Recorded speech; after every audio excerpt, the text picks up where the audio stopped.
En koneksyon na reklamo de desagua y mal olor de agua na barangay Kasanyangan, el team del Imedia y endereza para na opisina de salud y manda saber kahit continua opera el un planta a mediante na reklamo del mga residente del barangay Kasanyangan. Enseguidas, y endereza el mga sanitary inspector del City Health Office para na un planta que centro de reclamo. Y uno por uno, ya demanda con el encargado del mencionado planta para producir con el mga dokumento, incluido con el business permit, y a chequear si pakilaya el butada del agua. Na observasyon del Imedia, el mencionado planta tiene business permit, pero hindi pa kompleto kaya según, bajo pa na proseso, y uno aquí, el ECC, na nombre pa del otro dueño, expired sanitary permit y otro pa. Na rekomendasyon del City Health Office, tiene que producir el planta con el mga aumento de requerimiento adentro de 15 días antes ay dale sila el rekomendasyon para mandasera con el operasyon del mencionado planta si este hindi ay complete na parte del management del planta y admití kaya tiene sila violasyon na aspeto de salud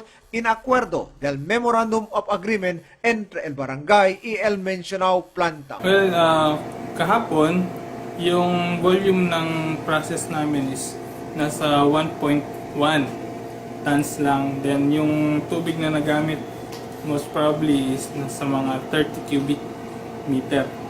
Then after that, siguro mga 7 PM nag-overflow sa street ng Kasanyangan. Then after that, na nag-overflow, kinat off na namin yung discharge namin. So ngayon, yung tubig na supposedly i-discharge namin is nandun pa rin sa wastewater treatment facility namin. Iya PD Despensa, sobre con el Diila Kamali. Pasensya na sa mga naapektuhan nung pagbaha nung galing sa amin na wastewater. Galing sa puso, hindi namin sinasadya yung nangyari. But rest assured na gagawin namin lahat ng paraan para mawala yung problema natin sa tubig. Capret Atilano, E105.9, Imedia Mo FM. Thank you for watching this video. Like us on Facebook for more news update.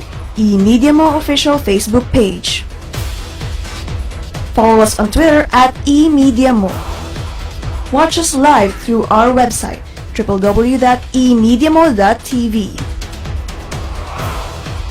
For comments, suggestions, or any concerns, please feel free to email us at emediamo@gmail.com. You may subscribe on our YouTube channel, youtube.com/emediazamboanga.